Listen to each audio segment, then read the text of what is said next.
You're listening to the Huddle Up Podcast with Chad Jensen and Zack Kelberman. Join Broncos Country's deep divers at milehighhuddle.com and sound off. And now it's time to drop some knowledge.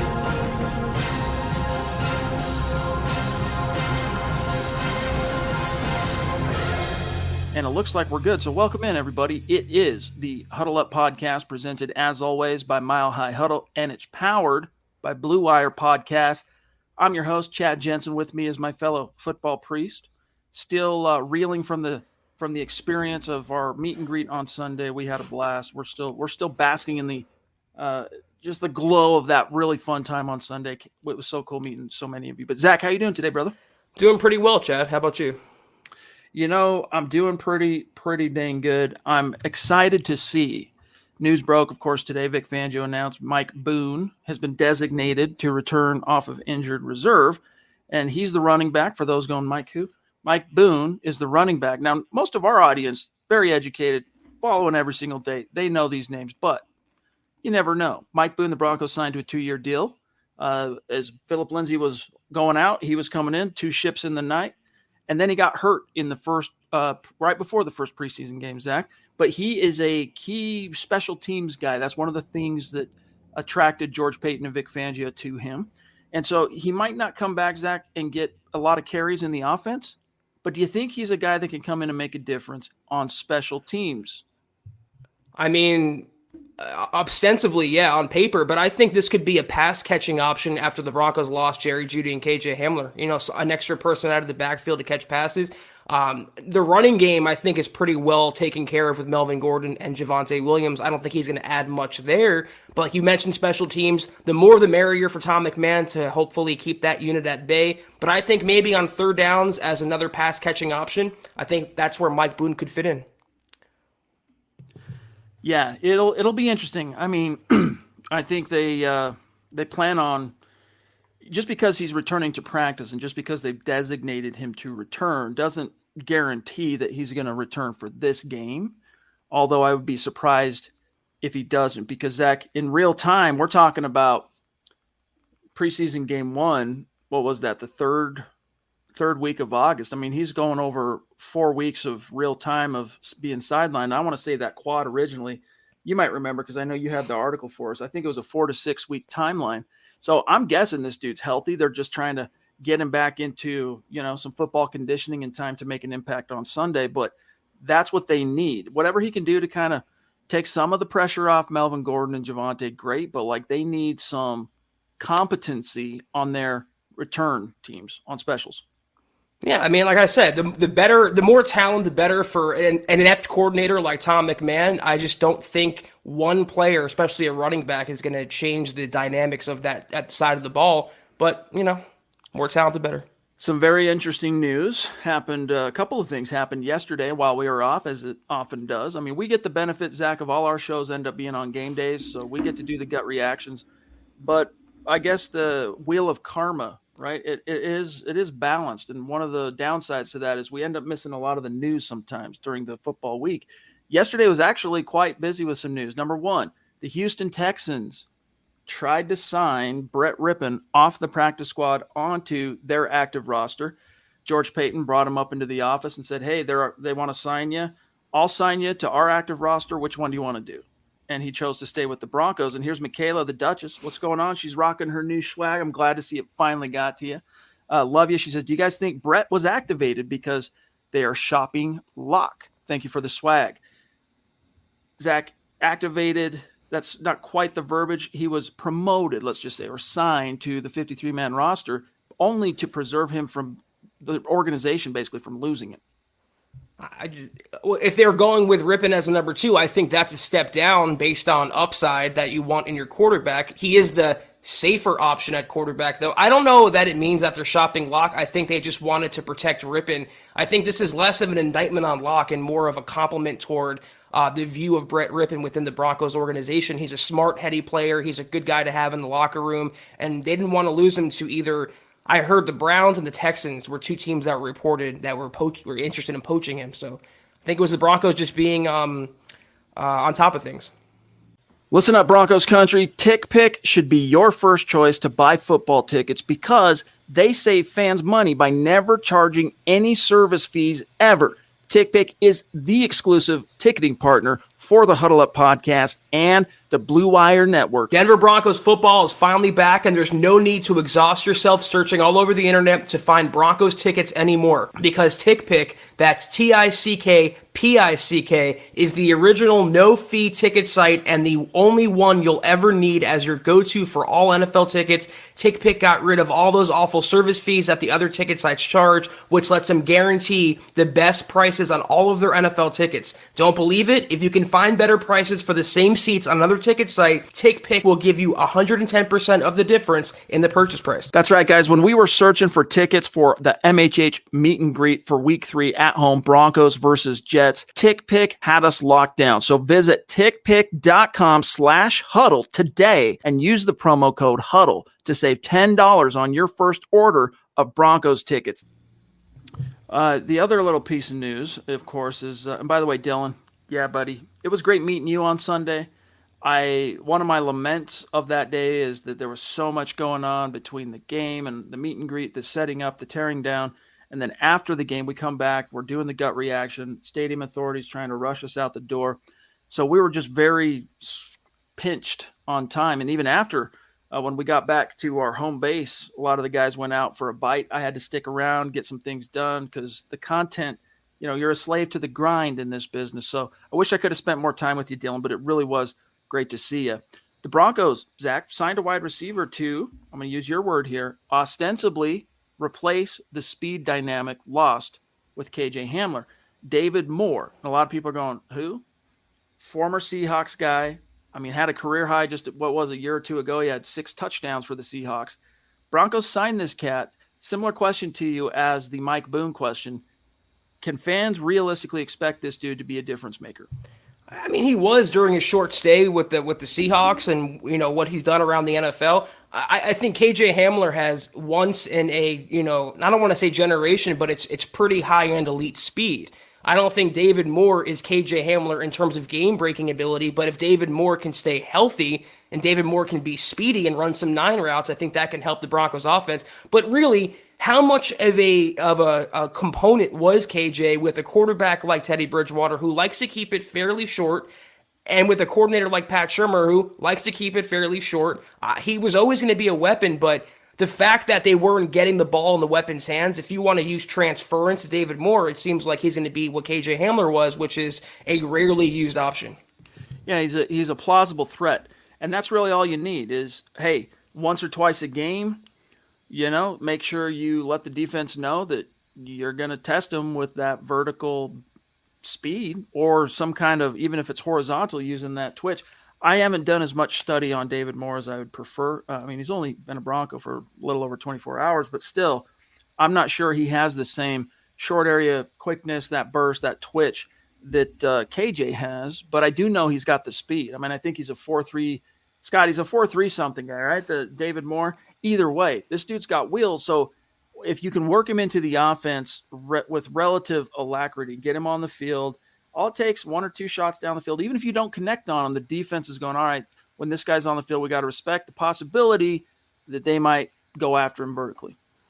And there's always the vertical threat there, but the more tape that comes out when teams notice that the Broncos aren't using that vertical threat, they're going to kind of bypass them and focus on Courtland Sutton, Tim Patrick, and Noah Fant. That's the big 3 through which the offense is fed. I don't think David Moore is going to come in and suddenly be the number 1 receiver or even the number 2 receiver for that matter. Agreed. Vincent, real quick, let's grab this very generous super chat from Vincent, and then we'll go through some matters of business. Update everybody. We got today and tomorrow is all that's left in the month of September. We'll see where we're at on the jersey contest for on Facebook. But Vincent, hey, buddy, thank you for that support, my friend. He says, I can't help but think that the Baltimore Ravens interior defensive front will implode Dalton Reisner, softer than Sharman, and Lloyd Cushenberry, the center, just as soft as Reisner. What can we do? It's going to hurt to watch. Well, it is a concern, Zach, but according to Vic Fangio, jury's out on whether or not Reisner or Graham Glasgow are going to be able to go this week. So that might not even be something for you to worry about. I mean, Cushenberry, obviously, Vincent, you're worried about Cush, and you want to see him really start turning the ship around. But hey, Quinn Miners at left guard. I mean, guys, go read what Eric Trickle wrote about his performance in the grades article at milehighhuddle.com. Quinn Miners actually surprised Trickle. Like Miners in all of his preseason snaps, Zach, for the most part, the Broncos diligently kept him at center.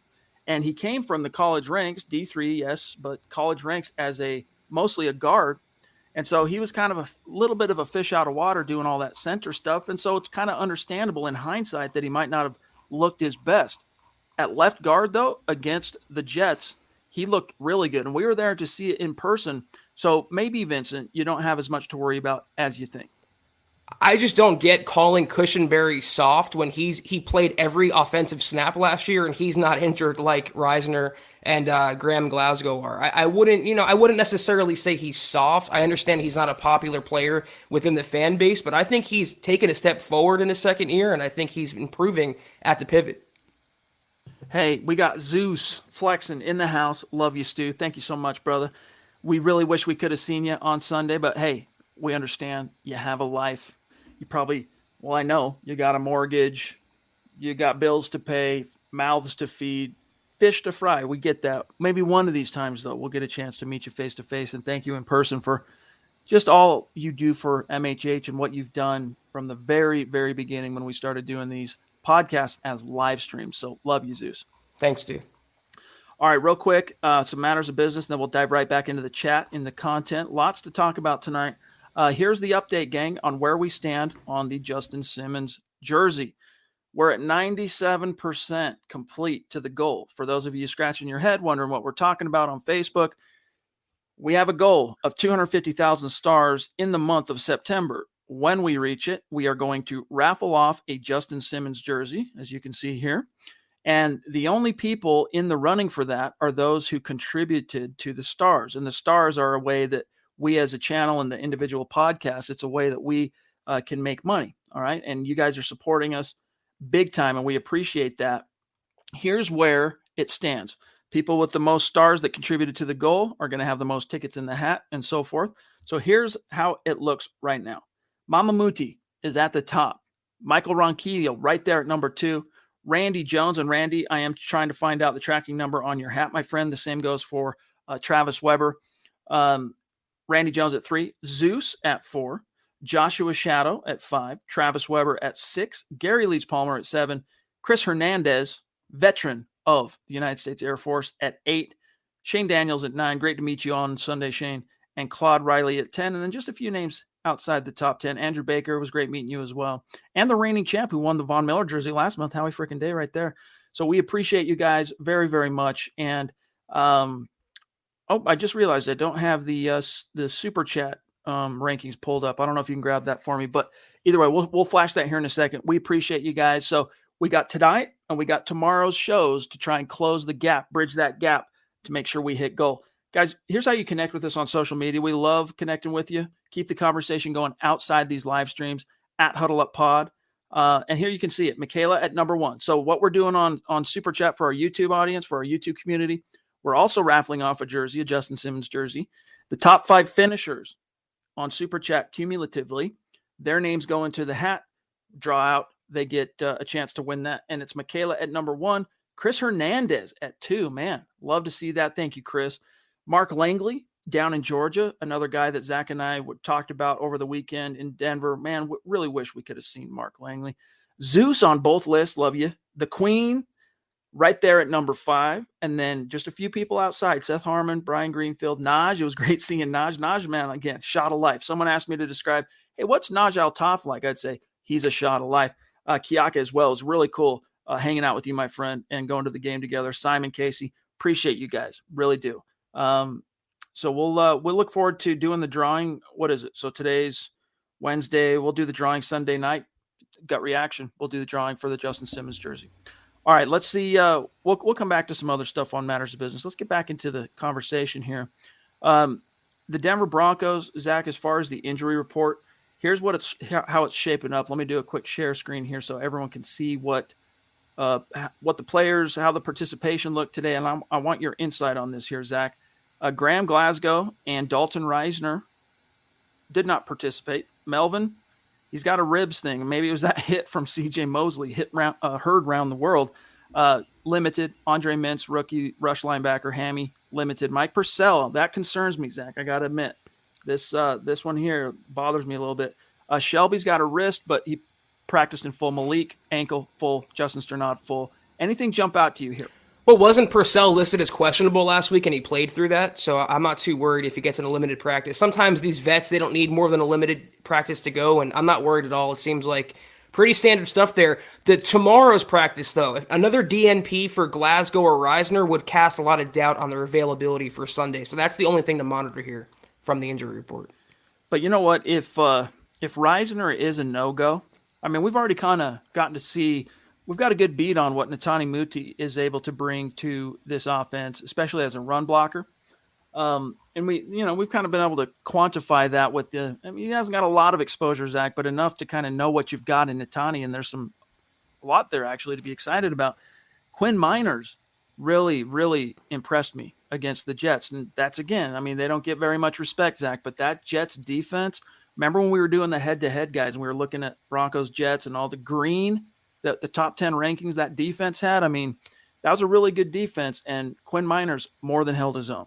Well, I mean, they drafted these players, Muti and Miners, with the hope of them being future starters. And I caught a lot of flack on Twitter before the season for saying by midseason, Javonte Williams and Netani Muti will be starting for Denver. And it's shaping up to be heading in that direction. I'm excited. It's a blessing in disguise if Reisner and Glasgow sit out because you're seeing the future at guard. I know Reisner is still the future, but when you have depth behind him that you're excited about, when you use a third-round pick on one of those guys, you want to see what they have to offer, and it could be an upgrade. It should be an upgrade considering how poor Reisner has looked through 3 games. Shout out to Michael. Good to see you, brother. Yes, let's see these Broncos beat the Ravens. David Wilder as well. Appreciate the stars, man. He says, good evening, MHH, Chad, Zach. Hoping for a Broncos win. Amen. Hashtag state of being. We love that. We'll do an update halfway through the show on where tonight's stars are as far as this broadcast. Also, shout out to Travis Tarbox. What's good, buddy? Appreciate you. We leave for Colorado. That's right. I remember that now. You're going to the Ravens game. Congrats on that. I think you'll have a blast, win, lose, or draw. I just want to catch up on a few things here, Zach, some people that have been waiting patiently. Travis wants to know how long Graham and Dalton are out for. They're day-to-day, basically. We'll see. They could still both end up playing on Sunday. But if they don't, again, I feel actually pretty solid about who they have waiting in the wings. I feel like Reisner, though, would have more of a chance to play. This is my own speculation with the heart issue with Glasgow and now the new injury. I feel like they might be more cautious thrusting him out there again. So if there's one guy that's going to go, I think it could be Reisner. By the way, at his East Central Oklahoma Pro Day, that always gets me. East Central, David Moore ran a 4.43 at 219 pounds. So the dude's got some wheels. Maybe not quite the twitchy wheels. I mean, purportedly KJ's in the low 4.3s, but he's got some wheels, does David Moore. The Patriot Brothers. Oh, hey, we know who this is. We got Smouse in the house. What's going on, brother? It's great to see you. Appreciate that support. Hope you've been well. Hope you've been dominating on your own, podcast odyssey that you got going on there, buddy. Good to see you. Thank you. Okay, so Albert Knoppers, another bona fide superstar. Great hanging out with you, buddy. He says, how many sacks do you think we could have against Jackson? That's a good question, Zach. As you maybe ponder that, I'll pull up his stats for this season so far and see what that even looks like. Well, Lamar Jackson, it's not saying much. He's not Daniel Jones. He's not Trevor Lawrence, and he's not Zach Wilson. He is so far through going into 4 weeks, the most talented quarterback the Broncos will face, the most dynamic quarterback. He can hurt you with obviously his legs, but also his arm. He has good ball placement. He has a strong arm. He can put it into windows. They have a good tight end. They have a couple good receivers out there. Not much of a running game to lean on, but this is going to be the true test for Denver. Who's going to spy him? The Broncos going to maintain their gap integrity. Can they stay with Jackson, not let him beat them down the field, especially with his legs? How many sacks that depends again on what the Broncos do to keep him in the pocket. If they allow him to scramble and make some plays, he is one of the best improvisational quarterbacks in the league. But if they keep him in the pocket and make him a pocket passer, he will crumble. So how many sacks? I wouldn't categorize it by sacks. I would categorize it by how the Broncos play him. If they keep him confined to within that pocket, I think they have a good chance of winning the game. Here's an interesting statistic. All right. Lamar Jackson has already been sacked 8 times. That surprises me. Last year, he was sacked a total of 29 times. He's on pace to be sacked 45 times this year. So something's going on with that Ravens offensive line. Well, it's an opportunity, I guess. How many sacks they get, time will tell. Well, they lost Orlando Brown, the right tackle, and their left tackle, Ronnie Stanley's been hurt. So not having your starting tackles kind of hurts you there. But despite that, Chad, he still upset the Chiefs. He still led the Ravens to a comeback over the Lions last week. So he's still very dangerous, and he is head and shoulders better than anything the Broncos have seen this year so far. Here's Jewel the Fool saying, hey, remember that Noah Fant touchdown against Houston? Yeah, that was what got the party started with Drew Lock's big record day against the Houston Texans, and little dump off, and then Noah makes one man miss, turns upfield.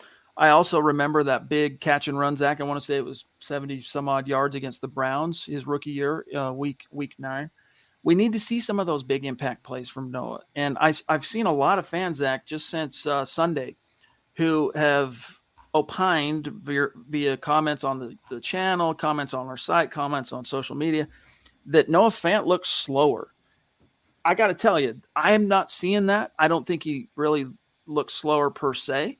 But what's missing, Zach, are the big splash plays that, we know he's capable of making. Yeah, but you got to get the ball in his hands, though. That's the thing. You have to make Noah Fant a central part of the game plan. And maybe now, after the loss of Judy, the loss of KJ Hamler, he is going to be, at the very worst, the number 3 option in the passing game behind Sutton and Patrick. So he has all the talent, but he's not going to be able to capitalize on that talent if he's not getting the ball. And it seems like Teddy Bridgewater and Pat Shurmur are spreading it around. They're using Albert O. They're using Eric Saubert. It's not just Noah Fant anymore. Roy, hey, he says tomorrow is his 47th birthday. Bring home that win. Yeah. Happy birthday, in case we don't get a chance to wish you a happy birthday tomorrow. And look who it is. We haven't seen Marcus Lewis Hannah for a while. It says, hi, all in the States from your Broncos fans here in the UK. So staying up a little bit late to participate here in the Huddle Up podcast. Appreciate that. Damian Clark Warren, what's good, buddy? Another hyphen supporter jumping in. Appreciate that, super. He says, perfectly said, Zach. Can the defense stay disciplined? And Zach, it's one thing to keep in mind with mobile quarterbacks. They often, it's not an absolute, but they often get sacked more. Why? Because they're trying to make a play. They're holding on to the ball a little bit longer. And when things don't play out well and you hold on to the ball a little too long, that gives the opponent a chance to get to you. So Von Miller, Malik Reed, Draymond Jones, Shelby Harris, I mean, these guys will get some chances, I think, this week. It's just a matter of, are they going to be able to capitalize on them? It's also going to be, who is the spy on Lamar? Is it Sternad? Mm-hmm. Is it AJ? Is it Pat Surtain? Is it Simmons? That spy in charge of keeping him within the line of scrimmage and not letting him get his legs going, that will be the determining factor, I think, for this game, at least on defense for Denver. Colby on Facebook, we appreciate you, my friend, and all the star support. He says, can we stop Jackson from getting 100 yards rushing? Is the question. So, pardon me, for what it's worth, Lamar has one game this year over 100 on the ground, but the first game, 86 yards. This last week against Detroit, 58 yards. So he's still averaging a pretty healthy 8 yards per attempt, basically, on the ground. So that will be quintessentially key, whatever word you want to use, supreme, paramount. Who's going to spy him? I don't know that AJ's got the juice to go sideline to sideline chasing around Lamar. In fact, how many linebackers really can, right?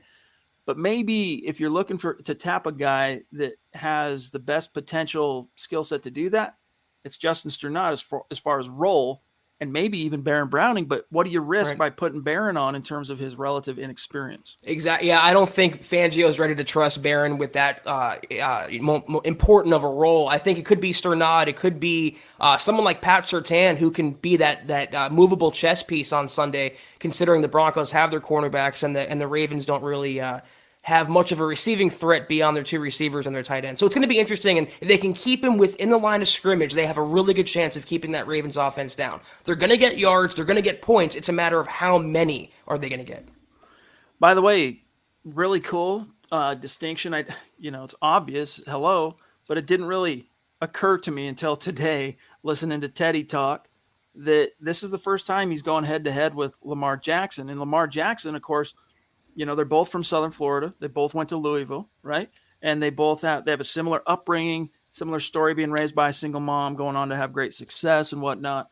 Now, and they're both, I think, Zach, the 32 overall pick, right? Barely into the first round, if I'm not mistaken, for both of them.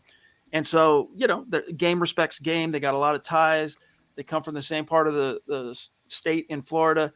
This is the first time they're going head-to-head. So these are two legends of their era, two legends of their geographic kind of stomping grounds that for the first time get to duke it out. In fact, I'm going to write about some of the things that Teddy had to say on that topic later, but it's going to be cool. Yeah, and I was telling some people at the meetup that this is going to be a test for Denver. They haven't fallen behind. They haven't played a quarterback that's either on par with Teddy or better than Teddy, and Lamar fits that category. If they fall behind 14 points, 17 points, can Teddy bring them back? Can he match scores and match plays with someone as dynamic as Lamar Jackson? That's going to be the subplot of the game beyond how the Broncos do on defense to contain Lamar. Good to see you, Travis Weber. Appreciate you being with us, my brother. Pardon me here. Let's grab, where to go? Andrew Baker. Good to see you, my friend. Appreciate you. Great meeting you the other day as well. Beautiful young family, my friend. Congrats on that. He says, we need to open the motor up, so to speak, this weekend. We've left a lot of points on the field and have to go hard now. Hashtag MHH for life. Love that, dude. Yeah, I mean, look, regardless of what happens, Zach, and this is, something fans need to kind of, thank your lucky stars over, is as the Broncos have suffered some pretty serious personnel losses, this time around, they've beaten the teams that they're supposed to be, whether those teams are 9-0 or 0-9. They've won those games.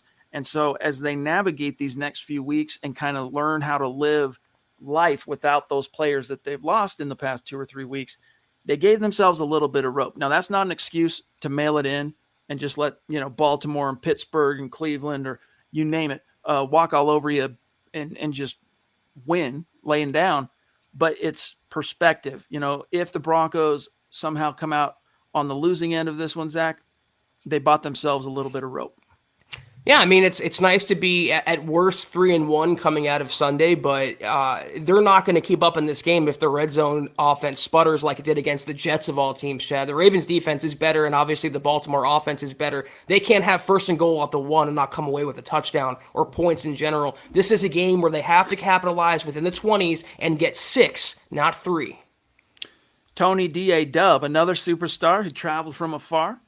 And we got to meet him in person on Sunday from L.A. It was really cool to meet you. I only wish we could have spent more time, at least in my case, being able to chit-chat with you, my friend. But appreciate you. Appreciate the super chat. He says, what's up, fellas? Any possible wide receiver trade that you would like to see? I believe we should go get a slot receiver. That way we don't rush Judy back. Awesome to see you, fellas. Zach, what are your thoughts on the idea of moving some mountains to go trade, go acquire a wide receiver? I don't think Peyton's moving those mountains if he picked up David Moore and he didn't have to give up capital to get him. It's the same reason, I was not advocating for a trade before the David Moore acquisition. They have Judy coming back. You have Cortland Sutton, who can be a top 10 guy. You have Tim Patrick, who is criminally underrated, the most underrated receiver in the NFL for my money. You have 2 good tight ends, and you have 2 good running backs, 3 now that can catch out of the backfield. I don't see it happening. I think the Broncos can get by despite the loss of KJ Hamler.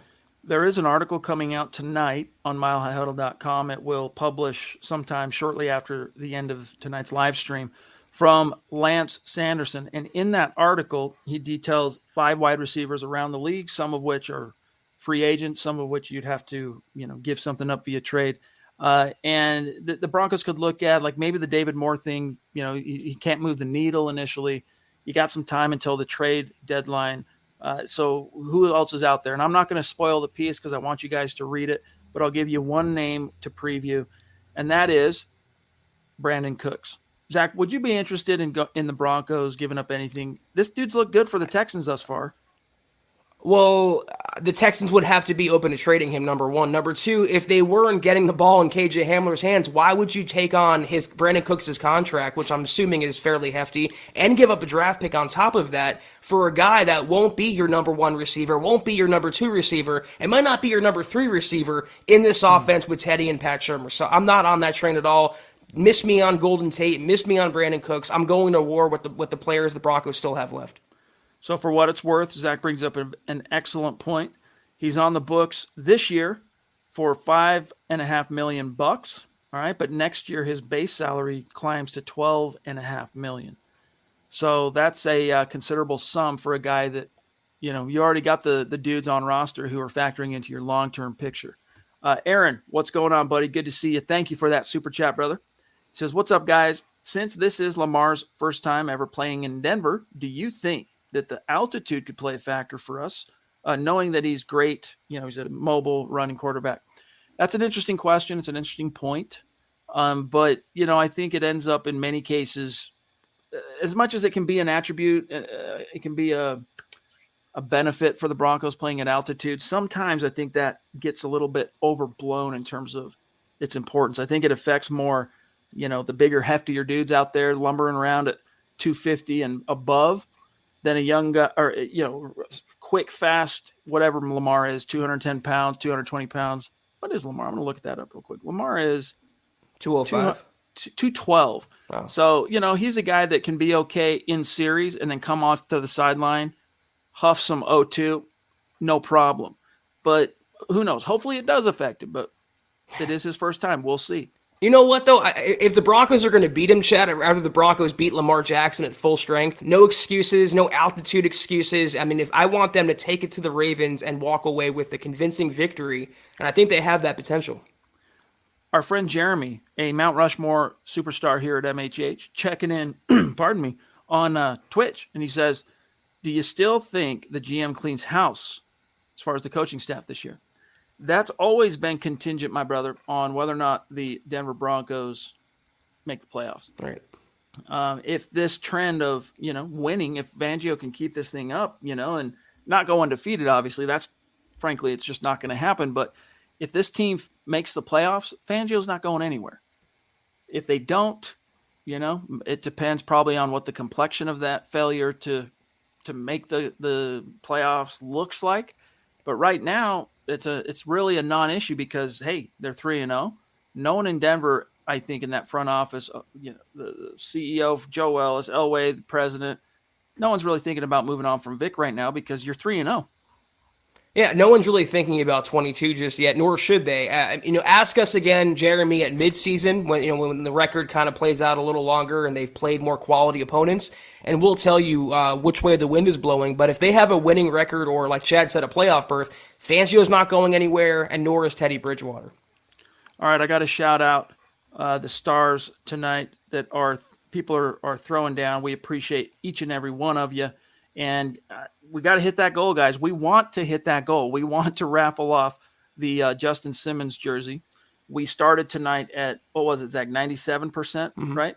So Andrew Baker, David Wilder, Colby, John, you guys are single-handedly right now trying to help us get to that goal. And we appreciate each and every one of you. But it's up to the community on Facebook if we're going to hit that thing. Today and tomorrow is all we got left as far as the sand in that particular hourglass. John says, it's going to be nice seeing the Broncos offense play a full 4 quarters versus the Ravens, possibly seeing Teddy's full potential as a Bronco. I don't know, man. Teddy's already played, if we're talking about ceilings and potential, he is already, in my perception of what Teddy was coming in, he has already broken through that ceiling of what my perception of him was. And so has he been perfect? No. All that tells us, Zach, is that there are additional levels that he could still reach if the stars align. He needs everyone around him to also keep playing at a high level. And, but I can't lie, man. He has outkicked his coverage, according to me. I agree with you, but it's going to go one of two ways. And I'm not saying this is how I feel. I'm saying this is the two storylines that are going to emerge. If the Broncos beat the Ravens, I mean, the Teddy hype will be through the roof, and he will be touted as an MVP candidate. If they lose this game, though, everyone's going to say, if anyone who's had any doubt about Teddy, oh, he came back crashing back down to earth. They finally played a quality opponent, and he lost against them. So it's going to really push the narrative one of two ways after Sunday on Teddy Bridgewater. And you know what? I hope it's the former. Ron Dub, it was really cool hanging out with you, my friend. Yes, sir. Ron traveled for the meet and greet from Georgia, and he hung out. Like, he didn't just come by, say hi, and then bounce. He hung out with us pregame. He came back, hung out with us postgame. We had him on the gut reaction. It was really cool getting to chat with you, bro. Thank you for the super. Looks like you made it home safe and sound. He says, hey, nice meeting everyone on Sunday. Are you concerned with our red zone offense? We need to get in the end zone consistently, especially against Baltimore and Kansas City. Yeah, Zach, the Broncos were 2 for 5 in the red zone, and that was, 40%, a number significantly torpedoed by Javante's fumble. Yeah. So you take that away, which you can't. It's a part of the tapestry now. It's in the books. But if you take that away, you're probably north of 50%, and, people aren't talking about it as much, but this is something Fangio addressed after the game. He claims he's not worried about it, but I'm not going to lie to you and tell you that I'm not. We need to see this team close inside the 20, Zach. Yeah, I mean, again, you can get by with being 40% against a team like the Jets, Chad, or the Giants, or the Jaguars. You can't get by when the competition rises and you're playing the Ravens, the Chiefs, even Vegas. A team like that can has a potent offense, and you may have to match scores with. So it's going to be a big test on Sunday for Denver, what they're going to do on offense, and if they can keep up with a more quality opponent. I'm very interested to see what's going to happen. Albert brings up something that we used to really lament here on the show. We used to worry at it like a dog on a bone, the strength and conditioning and all the lower leg injuries and whatnot. He says the personnel we need to lose is McMahon and Martin. What's his name? Lauren Lando. Martin Lando's an actor. Anyway, it was interesting, Zach. Thank you for the comment there, Albert. It was interesting to hear. I want to say I want to give credit on this one where it's due, because most of the credentialed media in Denver that are there asking the questions at the podium and whatnot, they kind of try not to be too confrontational, right? And Vic Fangio was asked point blank today now it was a little bit more of a specialized question involving hamstrings, all right, but he was asked if the team's recent injuries hamstring wise, and he listed the players including OJ Mudia, Darby. There's another one I'm missing. Here we go. Jonas Griffith, the special teams linebacker that now is on injured reserve that was just hurt. If he's had a conversation with Landau, the training staff, about a possible trend in hamstring injuries and whether he's concerned, here's what Fangio said, quote, no, you've got Jonas, Darby, Ojemudia. Michaels was more of a contact type thing, the way his leg came down. But no, I think we've had a good year in regard to that. What is he talking about? A good year in regard to hamstring injuries only? And I guess that really was the main crux of the question, Zach, was hamstring. But still, how can in any world you say, especially 2020, 2021, that the Broncos have had a good year in regard to anything relative to injuries below the waist? Yeah, I was going to say, what about the other 2 years? I mean, are you just focused? So you have that much tunnel vision? Then again, though, what else is he going to say, Chad? Is he going to throw Landau under the bus publicly? He's going to say, I see a trend and it's disturbing, and I'm blaming my strength and conditioning coach for the injuries. There's more to it than coincidence, and we've been beating this drum for a while now, and anytime you bring it up, you get shut down, and you get, just tamped down. There is something going on. I think the training regimen has played a part in the lower body injuries and the injuries in general in Denver the last couple seasons. Christian, appreciate you, brother. It's good to see you. He says, Reisner has been so bad. Playing Quinn doesn't scare me. Well, yeah, I mean, even if Quinn hadn't played in week 3 and played well, it doesn't scare me either, because Reisner has been so bad that you're like, how much worse can it really get? Like, the next guy on the depth chart, how much worse can it honestly get? And this was something that in our conversations hanging out over the weekend face to face that I discussed with Eric, and he said, look, it's just Dalton Risner is not a great fit for the Mike Munchak blocking scheme. That's the unfortunate reality up to this point.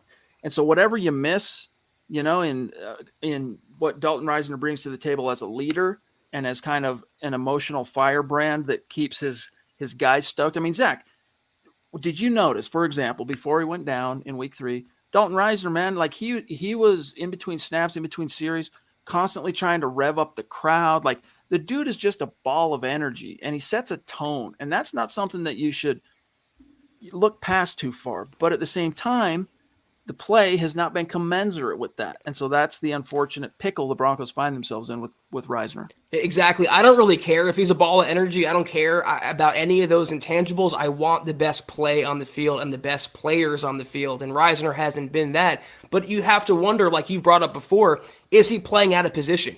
Would he be better at center? Would he be better at another area on the offensive line? Was left guard just a bad spot for him? Dude, he played right tackle at Kansas State. And I get it that he lacked some of the length that teams typically mandate for tackles, but the dude didn't give up a sack. I don't know what it was, final 2 years as a Wildcat. Like, try him a tackle before. And listen, it's way too early to say, the Dalton Risner era in Denver's coming to an end. Pump the brakes on that. But if it ever comes to that point, you got to try him at tackle, I think, before you would ever – because he's just such a good dude, and he, again, a leader, firebrand. Before you would ever say, look, you're just not getting it done on the field, I would try him at tackle. But for now, I think the Broncos remain committed to the inside. Marcus wants to know, what is the best way to beat the Ravens? Is it the running game or having Teddy throw? So if you ask me, Zach, the best way to beat the Baltimore Ravens is to stay on the field. Exactly. It's a similar approach to – how do you beat Pat Mahomes? Well, you got to score points, but you've got to stay on the field. You got to consume drives. Yep. You got to put the onus on the opponent to have to kind of make up ground, keep them cold, so to speak. So, hey, if it's a ground game, Zach, or if it's a nickel and diming horizontal dink and dunk passing attack, I don't care. Just find a way to convert on third down and then make sure those trips inside the 20 result in points. There's an old NFL adage, a quarterback can't beat you if he's on the sideline. And it used to be said about Tom Brady a lot. And it's the truth. Same thing with Mahomes now, or same thing with any other elite quarterback. If he's not on the field, he can't hurt you. So if you use the running game and you have these long drives and you convert those long drives into touchdowns, that is the biggest way. The Broncos are going to lose this game more than likely if they're counting on Teddy to match wits with Lamar. They have to win this game with their defense and their running game. Here, speaking of balls of energy, we got Naj in the house. What's up, bro? Good to see you. Again, dude, I missed you. I was about to call you on to the show Sunday, and I turn around and look. Where's Naj? Oh, I think he had to leave. But either way, brother, it was really cool getting to meet with you, hang out with you for a while. You're a lot of fun, my friend. He says, great meeting you, brothers, on Sunday. The Ravens blitz a lot, and Teddy has been money, against pressure this year.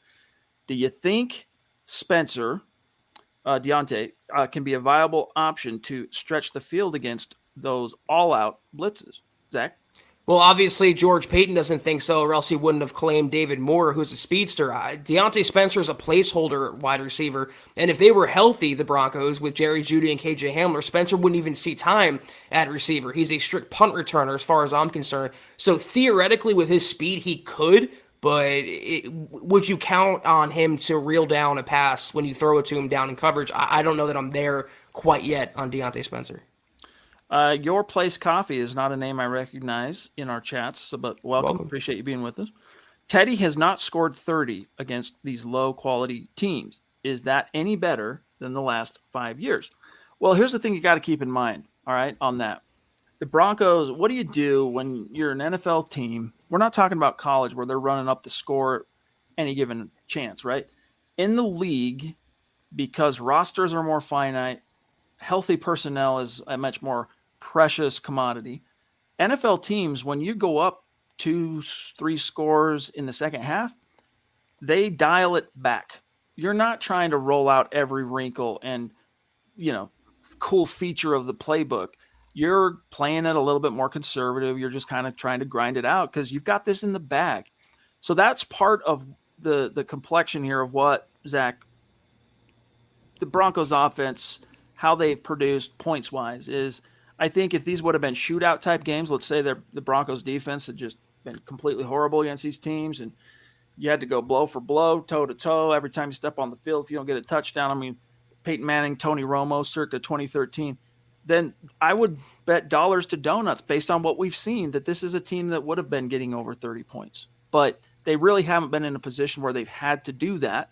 And their red zone struggles, I think, are the other component to what's held them back from getting over that 30 mark. Well, it's all relative, too, because for last season, what they averaged 17 points a game on offense. Now they're in the 20s at least through 3 games, and they're 3-0, and they've won these 3 games fairly handily. So it's nitpicking to me not to criticize them for not getting to 30. They've gotten to a higher point total than they did last year, and they're 3-0, and they've won convincingly. So no bones to pick. Hey, Colby, appreciate those stars, brother. He says, great pod. I missed a few live pods, so here's a little help. Go Broncos. A winnable game if we contain Jackson. Appreciate that, Colby. Yes, indeed. And, guys, we still got a gap to close. We want to get to that 250 by the end of tomorrow. We got a gap to close on Facebook with the stars. But the Ravens, up to this point, and you got to remember, there's fool's gold in more ways than one. When it comes to the NFL early season, you see a lot of teams, and we're knocking on wood in hopes that the Broncos aren't one of them, but you see a lot of teams, oftentimes, Zach, they get out to hot starts, 3, 4, 5-1, whatever it might be, and then they crumble down the stretch. And then you see teams that are, kind of perceived to be more of your perennial playoff teams. I mean, I can think of countless times where, is this the year that Tom Brady's not going to make the playoffs because the Patriots get out to a slow start? Same with Big Ben. The Ravens up to this point, Zach, have not looked like the juggernaut they were last year or the year prior up to this point. You can't bank on that. You have to go into this approaching it, if you're the Denver Broncos, like this is, the big bad wolf. Like you got to give it everything you got because at any moment in time, this team could shift into, the zone, so to speak, let's just say the Ravens, and start reaching its potential that we know it has. So it's the onus, I guess my point here, Zach, is the onus is on the Broncos to make sure that doesn't happen this week. Compared to the Giants, the Jaguars, and the Jets, though, the Ravens are a juggernaut, and they're by far the most imposing team the Broncos have faced thus far. But I'm with you. You have to treat Lamar Jackson like he's still an MVP frontrunner or candidate. You have to treat the Ravens defense like they're an elite, stout, stifling defense. You have to go into that game with that in mind. Not give them too much respect, but not treat them like it's, they're not as explosive as last year. They are far and away a class in their own compared to the other 3 teams the Broncos have faced. Guys, we have to get out of here a little bit earlier than usual tonight. We have some business we got to take care of. So any burning questions, any burning topics, get them in the chat right now because we do have to keep tonight a little bit closer to the quick than we might normally. So Andre wants to know here, Zach, if Drew Lock won these 3 games, do you think people would rate us higher just because of his upside? Who knows, dude? Who knows? Listen, you're never going to know. Broncos moved on from Drew Lock, basically, right? They didn't cut him. They didn't trade him. But they said, look, you're not our best option now, and that probably means you're not our best option in the future. So thanks for everything. Take a seat. And so far, Teddy has not made the coaches look like fools for that decision. I think based on what we know, it would have been the opposite. They would have found every way to play down the Broncos' success with Drew Lock, whereas with Teddy Bridgewater, he's getting all these accolades for the Broncos being 3-0, citing his stats and his deep ball and MVP and this and that. I mean, I think if the Broncos were 3-0 with Drew Lock, he would be the last one getting credit. But with Teddy Bridgewater, he's the first one getting credit for 3-0. Yeah, and on the topic of Drew Lock, as Jeremy brings up here, he says, I wouldn't be surprised if a desperate quarterback-needy team tries to pry Lock off our hands. I wouldn't either, honestly. I mean, because Lock, if you take out this summer, wow, thank you, Seth, my friend. Amazing. A very generous super sticker. I got to see what it is. We'll see if I can flash it. Let me see on the back end while I'm looking this up, though. Here it is. We got an emoji Godzilla of some sort. Oh, hold on. Oh, there it is. Can you guys see that there? All right. Wreck and Shop. Appreciate that, Seth. Thanks, buddy. But Drew Lock, let's say, Zach, you take away 2021 and anything he's done this year. All right. Drew Lock is an attractive option to a lot of teams out there, whether they're QB needy or not, because of the potential he has flashed. Hasn't been anywhere consistent enough to hang your hat on. That's why he's not the starting quarterback right now. But Zach, then you factor in that he looked pretty damn good in training camp, or at the very least, I mean, even if you want to say, hey, beauty's in the eye of the beholder, I don't think he looked damn good. If you don't at least acknowledge that he appeared to have taken some pretty measurable strides in progressing, then you probably got an agenda. You're either lying to yourself or just outright lying. All right.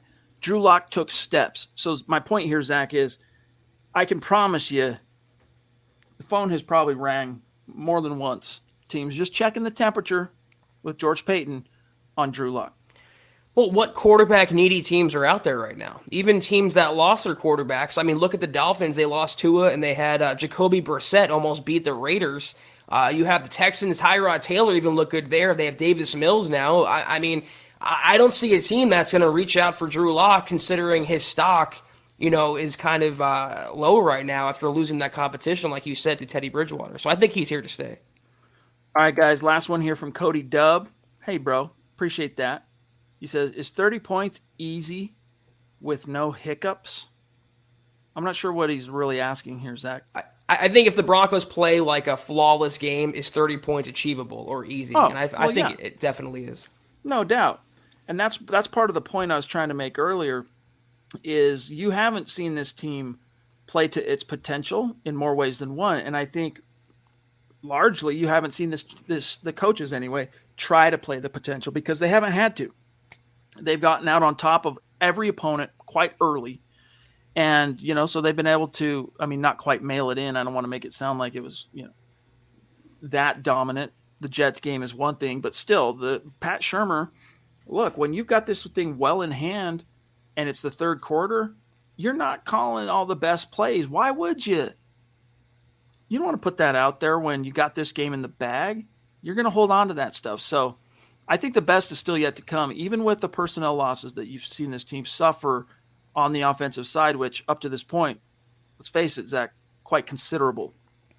I think if the Broncos win this game, Chad, they're not going to win with 30 points. They're going to win this game with 17 points. I mean, their best hope is to keep Lamar Jackson off the field and play really good defense. I mean, I could see like a 17-14 type game. That's more likely to me than I would see a 30-28 type game. All right, guys. Sorry, we got to keep tonight a little bit more brief than we might normally. Here's our shout out to the top star senders tonight. Claude at the very top. Love you, bro. Colby right there. David right there. Andrew right there. And John, we really appreciate each and every one of you, all your support. It means the world. We'll update tomorrow, all right, where we stand on the stars giveaway, the 250K. 97% is where we were at tonight. I don't think we moved the needle all that much tonight, just to be frank. So tomorrow's the wire. And the good news is 2 opportunities. You got Broncos for Breakfast on the Bright with Nick Kendall and Scott Kennedy. There's a chance. Be there at 7:30 a.m. Mountain Time. And then, of course, we'll be back tomorrow night for the Mile High Mailbag, our usual time.